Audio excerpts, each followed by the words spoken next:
네, 우리 다 같이 자리에서 일어나서 함께 찬양하겠습니다. 우리를 사랑하시는 주, 우리를 구원하시는 그 주님 앞에 우리의 온 마음을 다해 찬양하며 나아가겠습니다.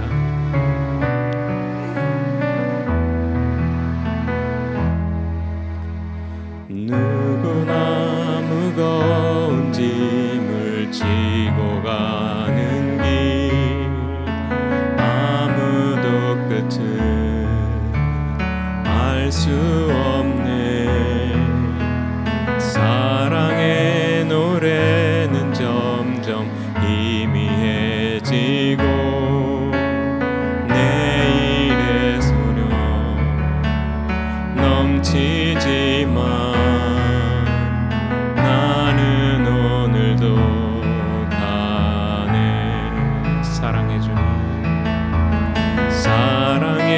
주님이 나를 부르신 그 길, 나의 힘으로 갈 수 없네. 믿음의 길 위에 주가 예비하시니 십자가 사랑 의지하여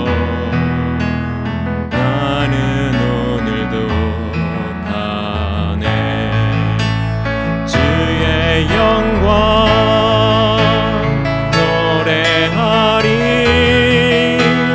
더 이상 나 버틸 힘이 없어도 모든 상황 끝에서 다시 설 때 알게 되리라.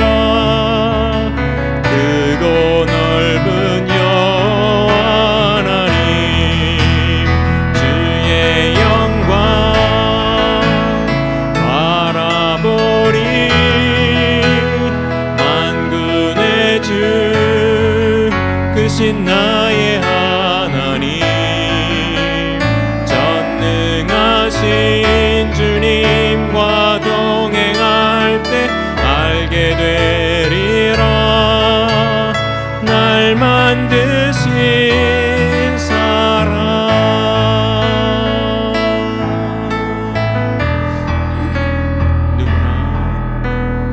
누구나 무거운 짐을 지고 가는 길, 아무도 끝을 알 수 없네. 사랑의 노래는 점점 희미해지고 내일의 소령 넘치지만 나는 오늘도 가네. 사랑의 주님이 나를 부르신 그 길, 나의 힘으로 갈 수 없네. 믿음의 길 위에 주가 예비하시니 십자가 사랑 의지하여 나는 오늘도 가네. 주의 영광 노래하리. 더 이상 나 버틸 힘이 없어도 모든 상황 끝에서 다시 설 때 알게 되리라. 크고 넓은 여호와 하나님, 주의 영광 바라보리. 만군의 주 크신 나의 하나님, 전능하신 주님과 동행할 때 알게 되리라. 날 만드신 사랑, 주의 영광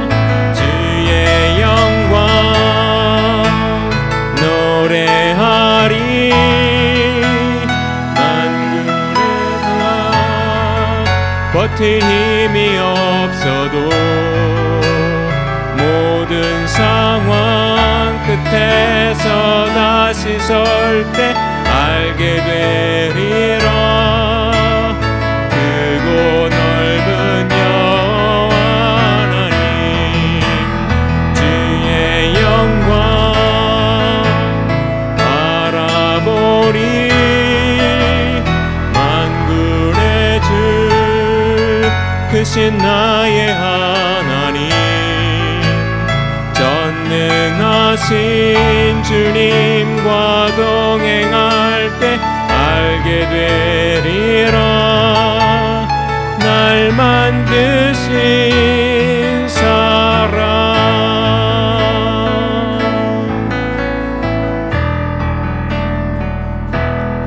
나의 하나님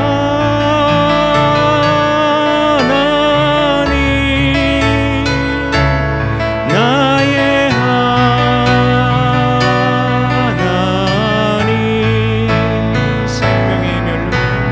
생명의 면류관으로 내게 씌우소서.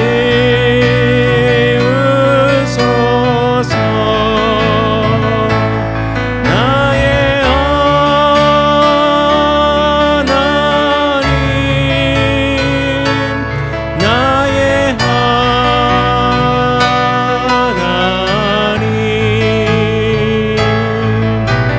그는 나의 여호와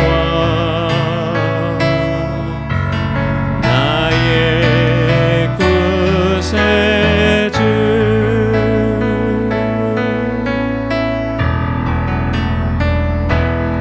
나의 힘이 되신 여호와여 내가 주님을 사랑합니다. 주는 나의 반석이시며 나의 요새시라. 주는 나를 건지시는 나의 주 나의 하나님 나의 피할 바위시요 나의 방패시라. 나의 하나님 나의 하나님 구원의 뿌리시요 나의 산성이라.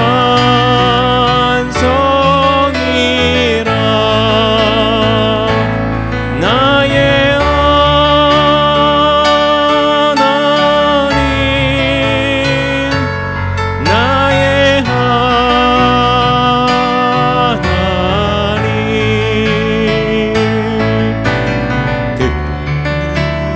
나의 여호와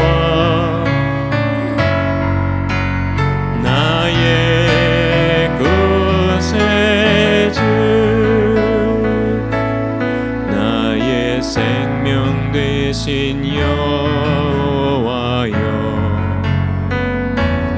내가 주님을 찬양합니다.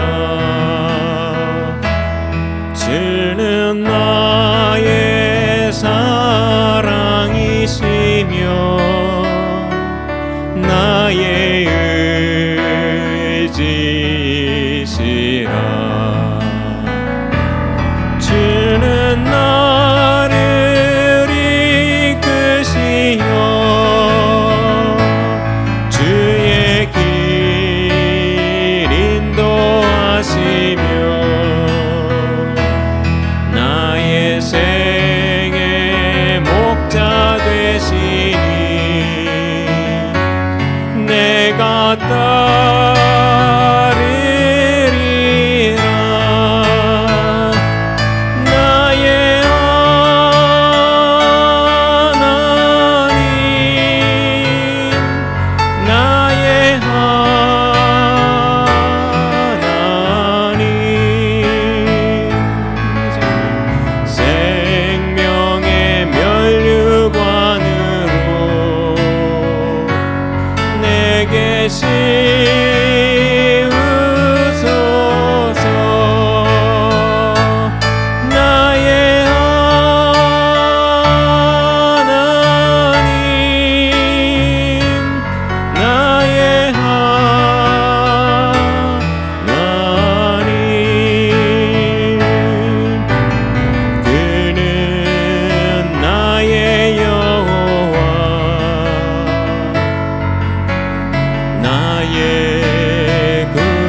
나의 생명이신 여호와여, 내가 주님을 찬양합니다. 주는 나의 사랑이시며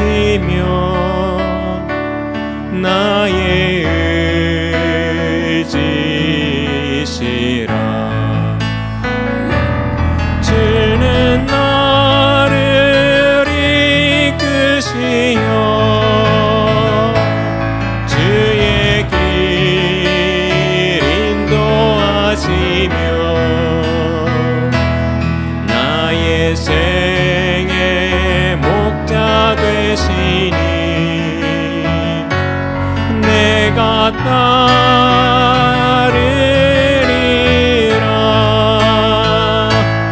나의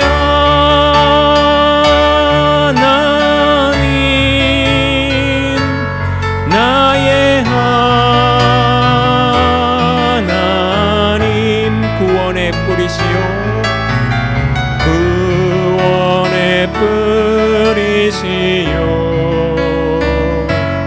나의 산성이라.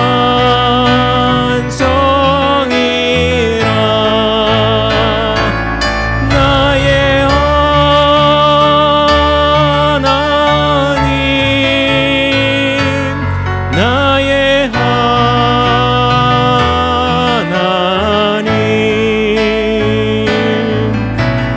그는 나의 여호와,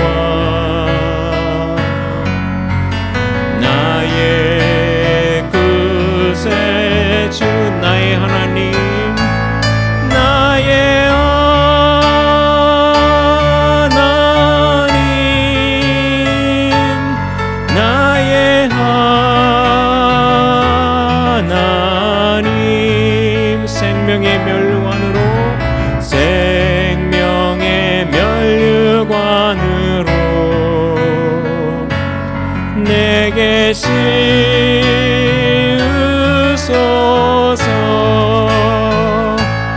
나의 하나님, 나의 하나님,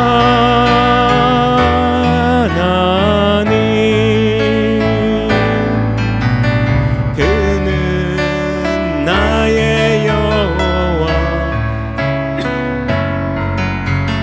나의 구세주, 나의 하나님, 나의 하나님,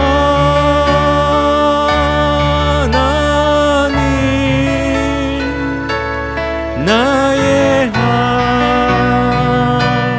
하나님, 그는 나의 여호와, 그는 나의 여호와, 나의 구세주.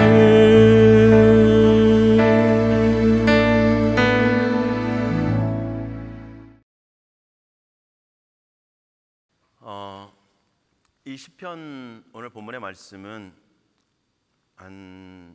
제가 이 본문을 묵상하면서 생각했던 것은 한 3주 정도 됐습니다. 그래서 사실은 지난주에 말씀을 전하려다가 지난주에는 다른 말씀을 전하고 오늘 이 말씀을 전하게 됐는데, 의도하지 않게 오늘 우리가 맥체인 성경 읽기 말씀 순서가 시편 70편입니다. 다른 때는 제가 의도해서 그 지났던 주간이나 이렇게 연결할 때가 있었지만 오늘은 공교롭게도 그렇게 의도하지 않게 이렇게 연결이 되어졌습니다. 자, 우리가 시편 70편은 다윗의 시다 이렇게 고백되어져 있습니다. 오늘 본문의 말씀 앞에 보면 뭐라고 되어 있습니까? 시편 주제 그 장 옆에 보면 다윗의 시로 기념식에서 인도자를 따라 부르는 노래다 이렇게 되어져 있습니다. 이 70편의 말씀은 시편 40편에도 있습니다. 똑같은 말씀이 있어요. 근데 거기에는 앞에 이제 하나님 앞에 도움을 구하는 내용이 있고, 이 뒷부분에 이 1절부터 5절 말씀이 동일하게 기록되어져 있습니다. 자, 오늘 본문의 말씀을 보면 1절과 5절은 하나님의 도우심을 구하는 기도 간구로 되어 있습니다. 하나님 나를 도와주세요. 하나님 나를 건져주세요. 하나님 나를 지체하지 마시고 건져주십시오. 속히 도와주세요. 그리고 2절과 3절, 4절의 말씀을 보면 악인에 향한 모습과 그 다음에 자신의 모습, 하나님을 찾는 자의 모습에 대해서 말씀하고 있고, 그들에게 베풀어 주시기 원하시는 하나님의 역사의 손길을 대해서 얘기하고 있습니다. 그들은 어떤 존재냐? 잠깐 보면요, 오늘 제가 2절, 3절은 4절은 좀 간단히 보고 1절과 5절의 말씀을 중심으로 말씀 볼 텐데요. 2절의 말씀을 보면 나의 영혼을 찾는 자들, 이걸 다른 표현으로 하면 나의 목숨을 찾는 자들, 이렇게 되어져 있습니다. 그들은 수치와 무한을 당하게 하시며 나의 상함, 내게 어떤 공고함이 주어지고 내게 어떤 아픔이 주어지는 것을 기뻐하는 사람들, 그 사람들을 뒤로 물러가게, 그리고 수모를 당하게 하시고 아하 하는 자들, 그렇게 공고하고 아픔을 당하고 조롱을 당하고 하는 모습을 보면서 그를 조롱하고 조롱하는 이런 모습들, 그 사람들을 얘기합니다. 그러면서 그 사람들로 하여금 수치로 말미암아, 자기 수치로 말미암아 오히려 그들이 뒤로 물러가게 하시고, 그리고 4절에 보면 주를 찾는 자들, 그리고 주의 구원을 사랑하는 자들, 그들에게 하나님으로 말미암아, 주로 말미암아 기뻐하고 즐거워하게 하시고, 또한 하나님은 위대하시다 하게 하소서. 구원을 얘기하고 있습니다. 하나님 도우심을. 자, 이런 의미를 우리가 좀 생각해 보면서요, 오늘 이 말씀에 대해서 우리가 함께 은혜를 나누기를 원합니다. 자, 오늘 본문의 말씀을 보면 1절에 하나님이여 나를 건지소서, 여호와여 속히 나를 도우소서라고 고백을 합니다. 하나님이여 나를 건지소서, 나를 도우소서라고 하는 것, 하나님의 도우심의 손길을 통해서 나를 이 환난 가운데서, 고난 가운데서 나를 그렇게 내 목숨을 찾는 자들, 그리고 내게 수치와 나의 그 상함을 기뻐하며 나를 공격해오는 그 사람들, 그리고 나를 조롱하는 그 사람들로부터 나를 하나님 지켜주시고 나를 보호해 주옵소서라고 고백합니다. 여러분들 시편의 고백을 잘 보시면 단지 자기의 고난 가운데, 어려움 가운데 하나님 앞에 건져달라고 하는 그런 고백만은 아닙니다. 물론 그런 분명한 의미가 있습니다. 그런데 그 대상에 대해서 보세요. 그 대상에서 2절과 3절, 4절을 본 것처럼 나의 영혼을 찾는 사람들, 나의 상함을 기뻐하는 사람들, 그리고 하하하하 하면서 조롱하는 사람들, 그리고 그 반대로 자신과 또한 하나님의 도우심을 입는 사람들은 어떤 사람들입니까? 주를 찾는 사람들, 주의 구원을 사랑하는 사람들. 이건 단지 그냥 고난 가운데서 우리를 건져주십시오라고 하는 모습들이 아니라 하나님이 하나님의 백성들을 보호하시고 이끄시고 지키시는 그러한 은총을 얘기하고 있습니다. 자, 그런데 오늘 우리가 이 말씀을 통해서 더 중심적으로 살펴보기 원하는 것은요, 하나님이여 나를 건지소서, 하나님이여 나를 도우소서라고 하는 것처럼, 여호와여 속히 내게 임하소서 고백하는 것처럼, 여러분들 하나님의 도우심이 우리는 필요한 존재라고 하는 겁니다. 여러분들, 우리는요 혼자서 아무것도 할 수 없는 존재입니다. 우리는, 여러분들, 무역과 거래가 발달된 것이 뭡니까? 내 필요를 내가 다 충족할 수 없었기 때문입니다. 그래서 나는 농사를 지으면 누군가는 가축을 키우고, 이런 것들을 통해서 서로 바꿔, 누구는 신발을 만들면 누구는 옷을 만들고, 그런 것을 통해서 서로 바꿨습니다. 자, 그런 것도 그렇지만 보세요, 내가 음식을 통해서 양식을 걷고 음식을 먹고 하기 위해서는 뭐가 필요한 겁니까? 음식도 필요하고요, 그것이 자라게 할 수 있는 땅도 필요한 겁니다. 내가 스스로 모든 것을 다 공급할 수도 없지만, 내가 만약에 농사를 짓서 내가 먹을 것은 내가 스스로 자급자족한다 할지라도 거기에 뭐가 필요한 겁니까? 땅이 필요한 거고요, 식물이 필요한 거고요, 그것을 자라게 할 수 있는 태양도 필요한 겁니다. 그리고 그것을 또한 영양분을 말라 죽지 않게 할 수 있는 물도 수분도 필요한 겁니다.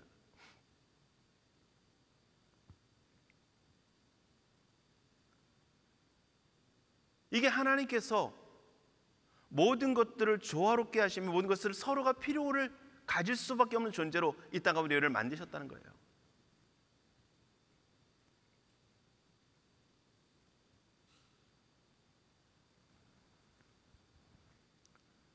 식물이 자라면서 좀 전에 말씀드렸듯이 그 자라기 위해서는 뿌리를 내릴 수 있는 뭐가 필요한 겁니까?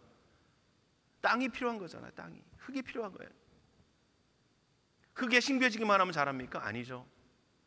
태양을 통해서 따뜻한 에너지가 공급이 되어지고 거기에 적당한 수분이 공급되어야만 자라나고 열매를 맺을 수 있습니다. 너무 수분이 많아지면 어떻게 됩니까? 썩어버리죠.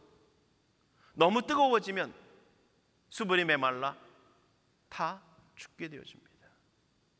적절함과 또한 그 모든 것이 서로가 도움이 관계 속에서 모든 것들을 이루어 가게 되어져 있습니다. 이 말씀을 생각하다 보니까 그런 피조물 가운데, 창조된 존재 가운데 가장 강력한 것이 뭘까 우리는 얘기를 합니다. 그러다 보니까 태양이 있더라고요. 그래서 제가 뭐 좀 평생 처음으로 이런 공부를 좀 해봤습니다. 태양이 어떤 존재인가, 어떤 모습인가. 그러다 보니까요, 태양이 존재할 수 있는 나이에 대해서, 기간에 대해서 그 과학자들이 발표한 게 있더라고요. 그래서 보니까 몇 년을 살 수 있느냐, 태양이 영원히 존재할 것 같지만 125억 년 정도 핵 융합을 하면서 존재할 수 있다라고 하더라고요. 125억 년. 여러분들 전혀 안 놀라시는데 우리가 뭐 도저히 상상할 수 없는 기간이니까 영원할 것 같지만 125억 년이라고 하는 시간이 지나면 그 태양도 그 핵 융합을 멈출 수밖에 없다는 겁니다. 그 태양은 누군가에게 도움을 주는 것 같은 존재이지만, 그리고 자신은 누군가에게 필요함을 얻지 않는 것 같은 존재이지만, 세상이 밝히지 못한 하나님께서 말씀하신 그 모습을 보면 그 태양 역시도 하나님께서 창조하신 존재라고 하는 겁니다. 하나님의 도우심이 없이는, 하나님의 역사하심이, 하나님의 손길이 없었으면, 하나님의 창조하심이 없었으면 존재할 수 없었던 것입니다. 여러분들, 우리는 이런 많은 우리에게 도움이 되어지고 하는 그 모든 손길에 대해서, 그 모든 존재에 대해서, 피조물들에 대해서, 상황에 대해서 우리는 별로 생각하지 않습니다. 그 모든 것들은 당연히 주어지는 것처럼 생각을 해요. 공기 마시는 것, 우리에게 주어지는 것입니다. 그런데 그것이 우리에게 언제나 있었고 한 것처럼 생각하니까 우리의 목숨을, 우리의 생명을 유지하는 데 크게 도움이 된다는 사실을 우리는 잊고 살아갑니다.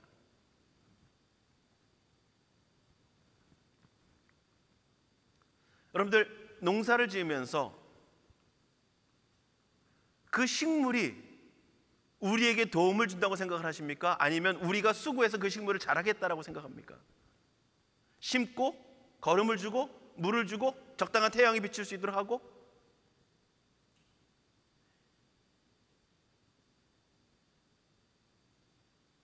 따먹는 순간에는 이것으로 인해서 내가 맛있게 먹는구나, 영양가 있게 먹는구나, 좋게 먹는구나 라고 생각할지 모르지만 우리는 많은 순간에 내가 그를 도움을 줬다라고 생각하는 것입니다. 그 순간까지는 그 식물이 나에게 도움을 준다는 사실은 우리는 잊어버리고 살다가 언제 먹을 때 가서,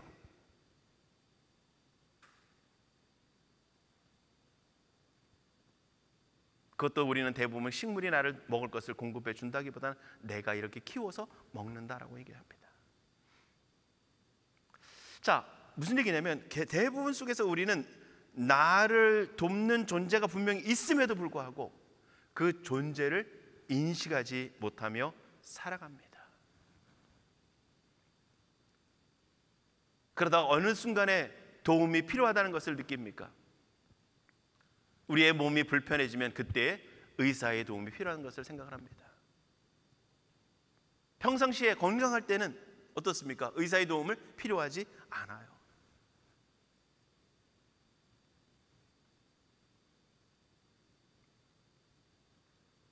우리가 어디를 가려면 자동차를 타고 운전을 하고 합니다.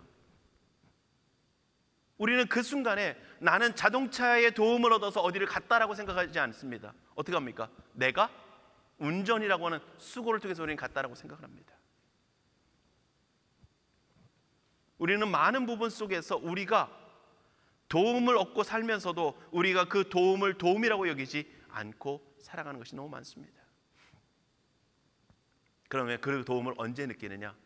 좀 전에 말씀드렸듯이 우리가 한계를 만나고 우리가 극복할 수 없는 그 지경에 이르고 우리가 스스로 벗어날 수 없는 상황을 만나고 잘 가던 배가 풍랑을 만났을 때, 그리고 그 더 이상 우리가 그 문제를 해결할 수 없을 때 우리는 누군가의 가장 강력한 힘이 필요하다고 생각을 합니다. 오늘 다윗도 평안한 상황 속에서 하나님 나를 건지소서, 속히 나를 도와주옵소서 고백하지 않습니다. 언제요? 대적이 자기를 공격해서 너무 힘들고 너무도 궁핍한 상황, 어려운 상황이 주어지다 보니까 그때서야 오늘 하나님 앞에 더 간구하며 부르시며 나가는 겁니다.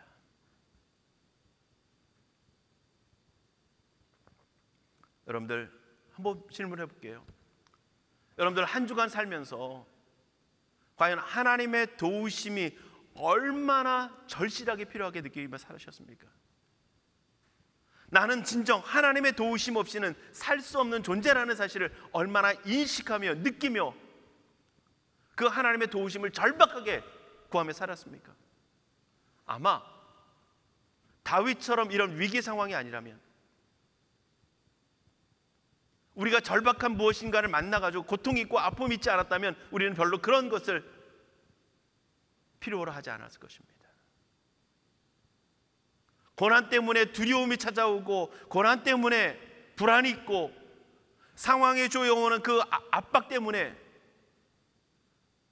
두려움 속에 놓이지 않는 이상 우리는 그렇게 하나님 앞에 절박하게 나가지 않을 것이라는 겁니다.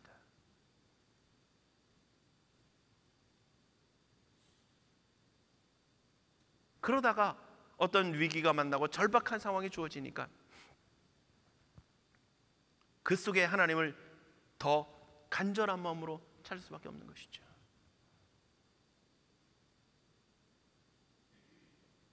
여러분들 어렸을 때, 아이들이 어렸을 때 아이들하고 손을 잡고 가면, 길을 가다보면 평상시에는 꽉 잡지 않습니다. 그냥 손 살짝 흔들면서 가볍게 가요. 그러다가 어떤 위기의 상황이 주어지면 어떻게 됩니까? 아이는 느끼지 못하지만 부모는 그 아이 손을 꽉 잡게 되죠.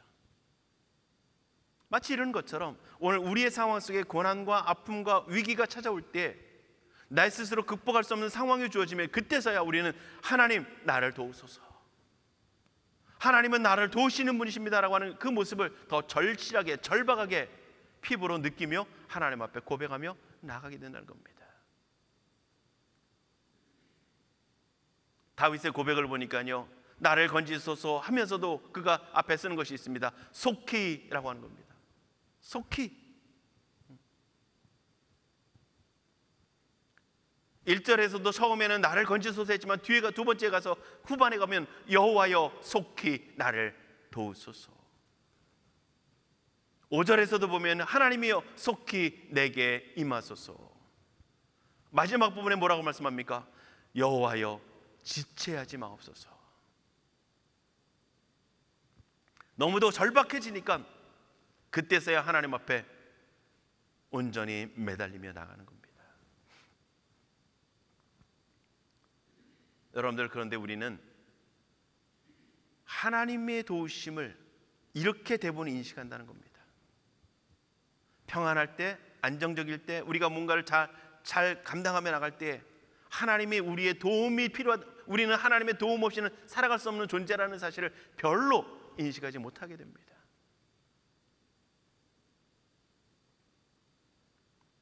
그러다 보니까 어려움이 찾아오면 더 우린 매달리고 하나님을 각고하고 찾게 되어져 있습니다. 그러나 여러분들,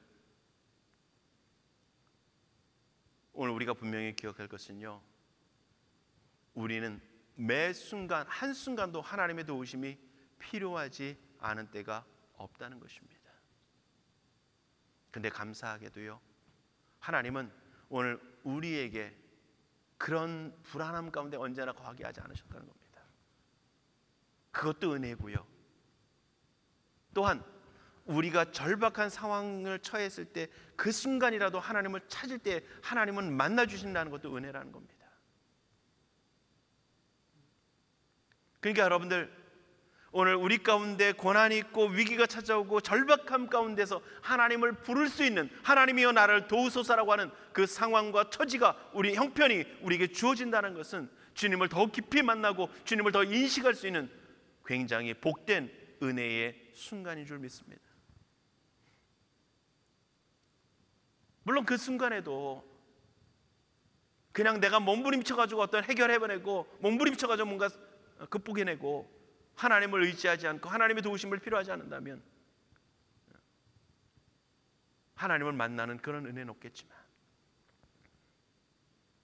그 위기의 순간에 하나님을 만나게 된다면 우리에게는 큰 하나님을 경험할 수 있는 복된 시간이 될 줄 믿습니다. 여러분들, 우리가 주님을 만났을 때 한번 생각을 해보세요. 주님의 은혜입니다 라고 고백할 때 그때가 언제입니까? 그때가 언제예요? 내가 아무것도 어려움이 없고 평안할 때, 물론 그럴 때 하나님 찾아오시기도 합니다. 그런데 하나님의 은혜의 손길로 찾아올 때는 어느 때입니까? 십자가라고 하는 거예요. 여러분들, 십자가를 바라보면서 우리는 뭘 바라봅니까? 주님의 고난? 주님의 죽으심? 주님의 은혜? 그러면 그 은혜를 은혜되게 바라볼 수 있는 여건이 뭡니까? 그 십자가의 주님만, 예수님만 바라보면 우리는 참된 은혜를 별로 느끼지 못하는 겁니다. 그럼 뭘 봐야 되니까? 그 십자가에 죽어야 될, 스스로 벗어날 수 없는 죄의 굴레 속에서, 사망 가운데서, 죄의 그 처참한 죄책 가운데서 죽어져 있는 신음하는 우리의 모습을 보는 것입니다. 다윗이 이 환경을 통해서 뭘 봅니까? 5절에 보면 이런 고백을 합니다. 나는 가난하고 궁핍하오니 라고 하는 겁니다.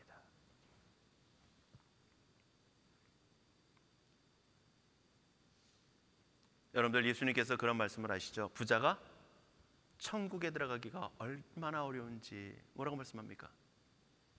낙타가, 약대가 바늘구멍으로 들어가는 것이 더 쉽다라고 얘기했습니다. 낙타가 바늘구멍으로 들어가는 것보다도 부자가 천국에 들어가는 것이 더 어렵다는 거예요. 그건 단지 부자를 의미하는 것이 아닙니다. 그 부자는 자신의 가난함을, 자신이 누군가의 도움이 필요하다는 사실, 아니 하나님의 도우심이, 예수 그리스도의 의가 필요하다는 사실을 느끼지 못하는, 인생의 풍부함을 느끼는 사람들을 의미하고 있는 것입니다. 그래서요, 자기 스스로 몸부림쳐가지고 뭔가를 잘 이뤄낸 사람들, 내가 열심히 몸부림쳐가지고 뭔가 많은 성과를 거두고 뭔가 많은 열매를 거두온 사람들은 하나님을 의지하기가 참 어렵습니다. 물론 그들도 예수 그리스도의 십자가를 통한, 하나님의 은혜를 통한, 성령의 감동하심을 통한 그 십자가의 죽으심이 내 때문이라는 사실, 그 십자가에 죽어야 될 존재가 나라고 하는 사실을 깨닫게 되면 은혜 가운데 거하게 되겠지만, 결국 여러분들, 이 환난이라고 하는 것은, 이 고난이라고 하는 것은 나의 결핍을, 나의 가난을 깨닫는 자리인 겁니다.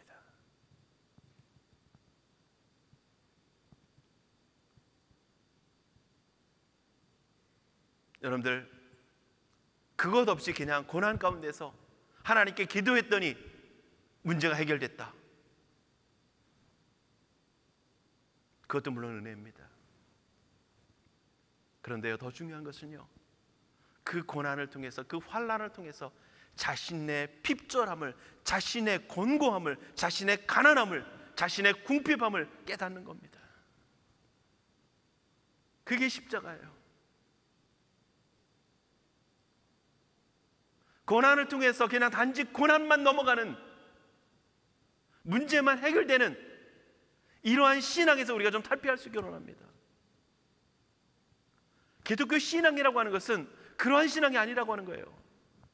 그 고난을 통해서 주님을 만나기 원하고, 그 속에서 내가 진정 하나님의 도우심이 필요한 존재라는 사실을 하나님은 인식하고 깨닫고, 그 핍절함, 그 궁핍함, 그 가난함을 우리에게 깨닫게 하기를 원하신다는 겁니다.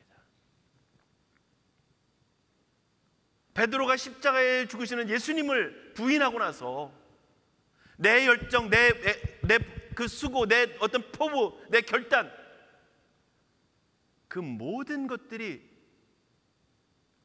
하나님 안에서 아무것도 아니라는 사실을 그는 뼈저리게 경험하는 겁니다.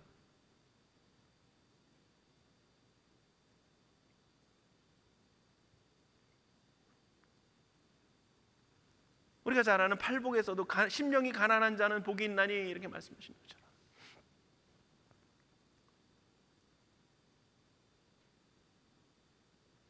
우리의 일상의 삶 속에서 나의 핍절함, 나의 궁핍함, 나의 가난함, 내가 하나님의 도우심이 필요하다는 사실을 가장 절실하게 느낄 수 있는 환경이 바로 고난과 어려움과 위기와 내가 극복할 수 없는 그 환경이라고 하는 겁니다.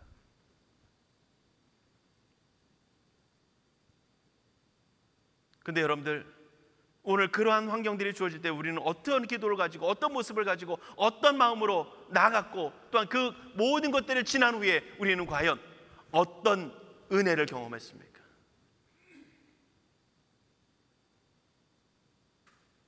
세상의 신들처럼, 세상에 말하는 그 우상들처럼, 세상에 말하는 그 종교들처럼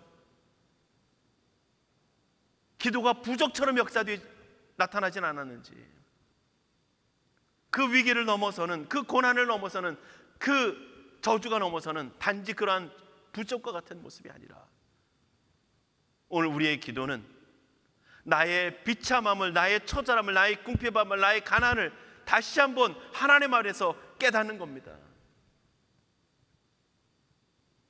그러니까 어떻게 해요?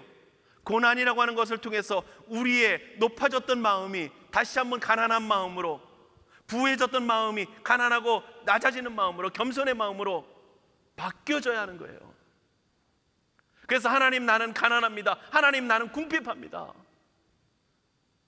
하나님, 나는 핍절된 존재입니다 라고 하는 고백을 가지고 하나님 앞에 나아가는 겁니다.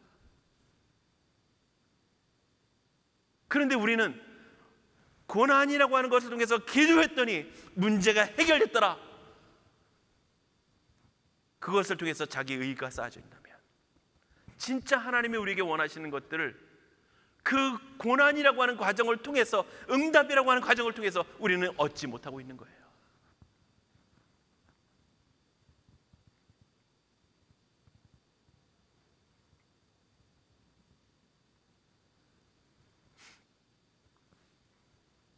그래서 고난 앞에서 첫 번째 인정되어야 할 건 뭐냐면요, 나의 가난과 궁핍함입니다. 나의 핍절함입니다. 내 스스로는 할 수 없습니다라는 고백입니다. 그러면서 나오는 고백이 뭡니까? 하나님이여 나를 건지소서.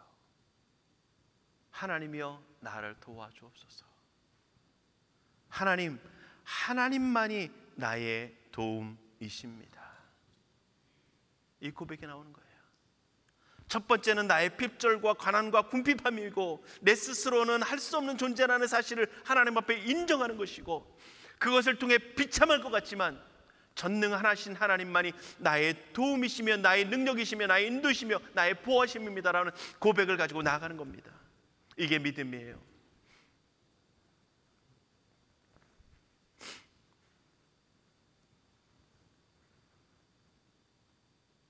그러면서 고백되는 겁니다.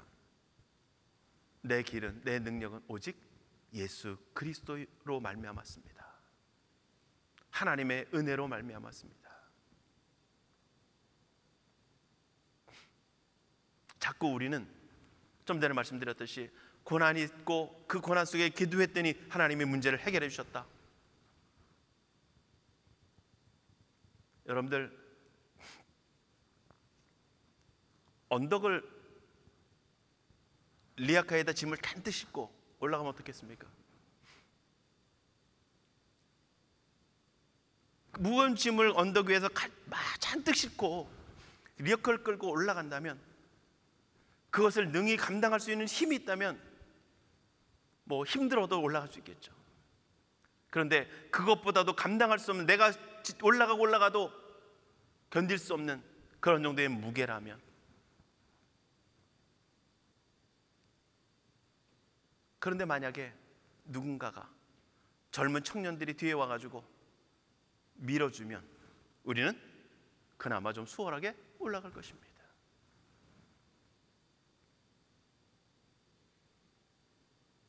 이게 하나님의 도우심으로 우리는 생각하면 안 돼요. 우리는 어떤 존재로 여기에 지금에서 고백할 수 있냐면요, 이런 겁니다. 자동차가 진흙탕에 빠져가지고 도저히 벗어날 수 없는 상황.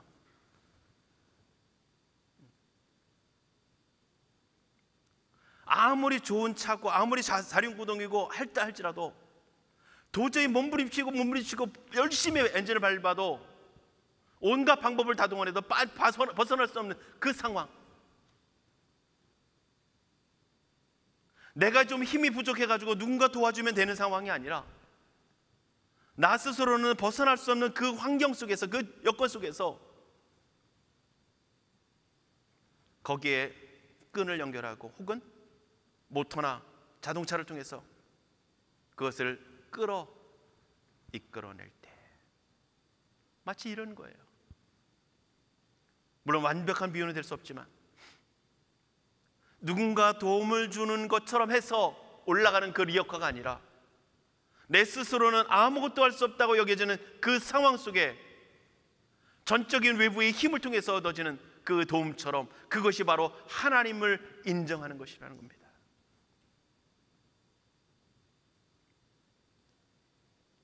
하나님이 나를 조금만 도와주시면 내가 할 수 있습니다가 아니는 거예요.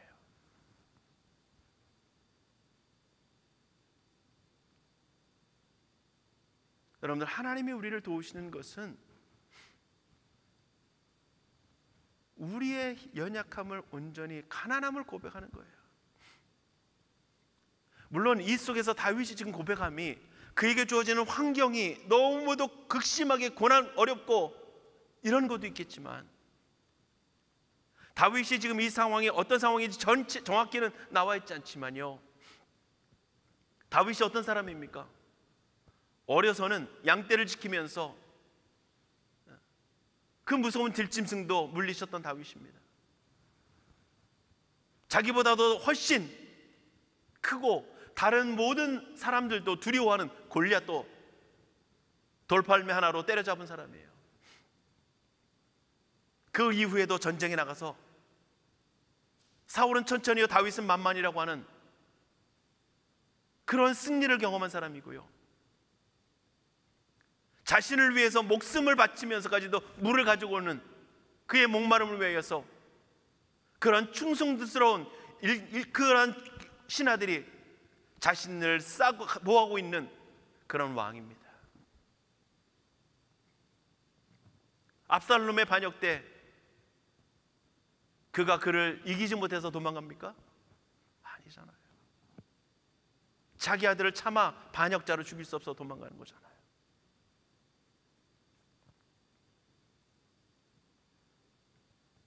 물론 어떤 환경적인 어려움도 분명히 있을 것입니다.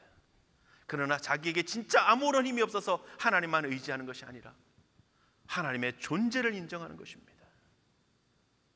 여호와는 나의 목자시니라고 하는 것, 그래서 그 목자 되신 하나님이 내 모든 삶을 주관하십니다라고 하는 그 고백인 것입니다. 사랑하는 성도 여러분, 오늘 여러분들의 삶 속에서, 우리의 삶 속에서 과연 내 결핍을 얼마나 인정합니까? 물질적인 가난이 아니라 하나님의 앞에서 우리가 내 스스로 아무것도 할 수 없는 그 가난한 존재임, 그 가난함에 대한 고백을 얼마나 우리 하나님 앞에 인정하며 살아가고 있습니까? 하나님 조금만 도와주시면 돼가 아니라 하나님 내 모든 삶의 도움은, 내 삶의 모든 필요는 하나님으로부터 말미암습니다. 고백할 수 있는 이러한 가난과 핍절과 궁핍과 또한 하나님을 인정할 수 있는 그 믿음, 오늘 이게 우리에게 필요한 거예요.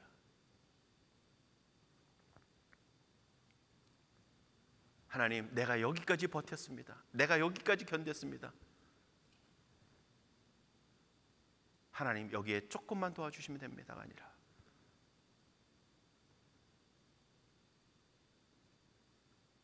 내 모든 버팀도 하나님의 은혜의 힘으로 인정하고, 하나님의 도우심을 인정하고, 하나님의 은혜였음을 인정하는 겁니다. 그게 가난한 마음인 거예요.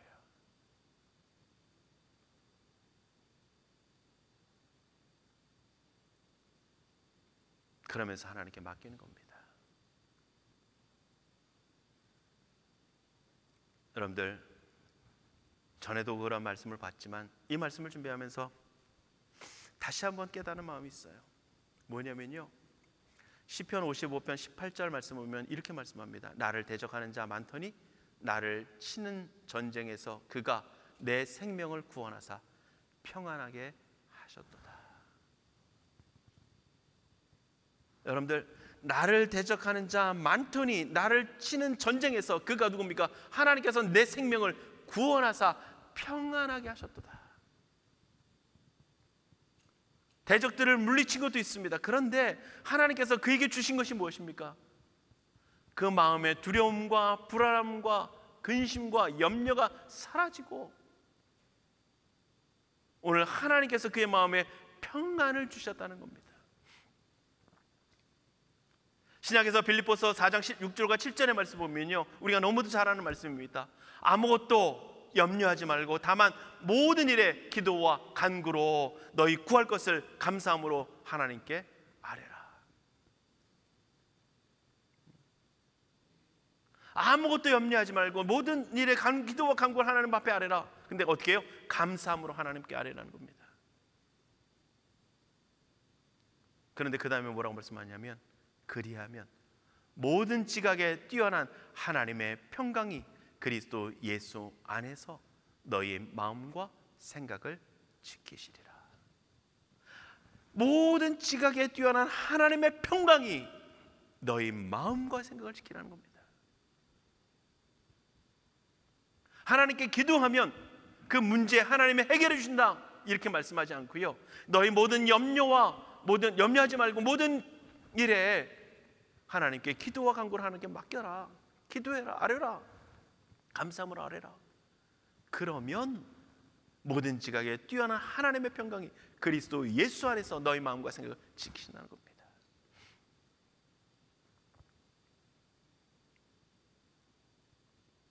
여러분들, 단지 그 고난의 문제 해결이 아니라는 겁니다. 환경 극복이 아닙니다. 그 환경 가운데서도 평안할 수 있는 그 마음과 생각을 지키시고 오늘 우리에게 그 두려움을 물리칠 수 있는 그 평안을 하나님 우리에게 주신다는 겁니다. 그러면 문제가 더 이상 문제가 아닌 거예요.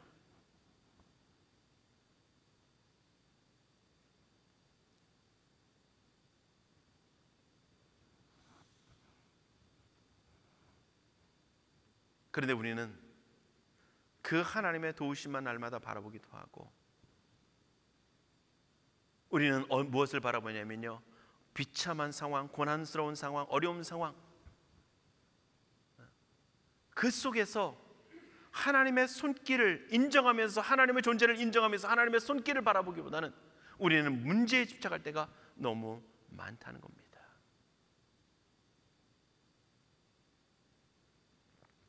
그 문제는 우리의 비천함을, 우리의 가난함을, 우리의 핍절함을, 하나님 안에서 아무것도 할 수 없는 존재라는 사실을 오늘 깨닫게 하는 통로이고요. 그 문제는 내 가난함을 통해서 전적으로 하나님만을 의지할 수밖에 없는, 십자가만을 의지할 수밖에 없는 그 자리로 우리를 이끌고 계시다는 사실을 우리가 분명히 기억할 수 있기를 원합니다. 그래서 하나님, 이 문제 해결해 주세요가 아니라 그 문제 앞에 하나님, 나는 가난하고 궁핍한 존재입니다. 하나님, 나는 가난하고 궁핍한 존재이오니 하나님만이 내 도움이시며 내 필요시며 내 능력이십니다. 나의 구원이십니다. 오늘 고백하며 나가는 자리로 우리 나갈 수 있기를 원합니다. 그러면 그 속에서 때로는 필요하다면 하나님이 우리의 문제도 해결해 주실 것입니다. 그러나 언제나 하나님께서 우리에게 주시는 것은 뭐냐면요, 우리의 마음을 붙드시는 겁니다. 우리의 마음을 견고케 하시는 겁니다.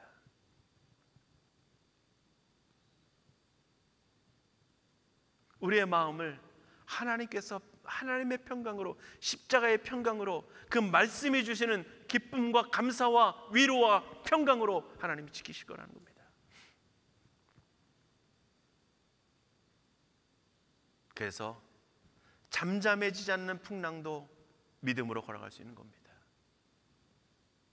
위기가 찾아오는 그 자리도 우리가 믿음으로 하나님을 신뢰하며 그 하나님이 주시는 평강을 가지고 나갈 수 있는 겁니다. 그 대표적인 예들이 원형 경기장에서 짐승의 사자의 밥이 되어져 죽어가는 그들이 하나님 안에서 찬양할 수 있었던 것입니다. 우리가 고난과 어려움이 있어도 그 길을 묵묵히 갈 수 있는 이유가 바로 거기에 있습니다. 주님이 주시는 위로와 주님이 주시는 담대함과 주님이 주시는 평안이 있기에 주변은 요동친다 할지라도 우리의 마음은 하나님의 평안으로 잔잔한 겁니다. 그러한 은혜가 오늘 여러분들 모두에게 충만할 수 있기를 간절히 바랍니다.